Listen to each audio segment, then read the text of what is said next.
Men pulim ekonomiya qiladigan 5 ta narsa. Birinchisi bu har xil trenddagi shirinliklar tipa klubnikov shokolad, dubayskiy shokolad. Ularni hech qaysini hali bir marta ham sotib olib yeb ko'rganim yo'q. Kimdir tekinga bersa yeb berishi mumkin. Men o'zimni pulimga sotib olmayman. Puliga arzimaydi deb hisoblayman. Ikkinchisi bu kiyim-kechak latta-putta.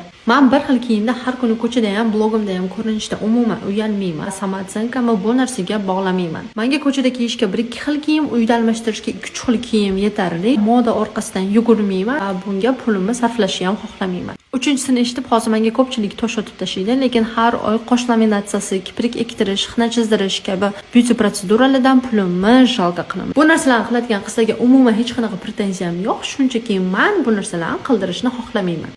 Menda uходовый kosmetika ham, dekorativniy kosmetika ham bittadan, bittasi tugasa ikkinchisini sotib olaman. Polkamga 100 talab qatorlashtirib terib qo'ymayman va buni pulni isrof qilish deb hisoblayman. Va beshinchisi bu har kuni kafe, restoranlarda ovqatlanish. Bir marta restoranda ketkaziladigan pulga bir haftalik uyga produkta qilish to'g'riroq deb hisoblayman. Sizlar pullarni nimada ekonomiya qilasizlar? Kommentariyada yozib qoldiringlar.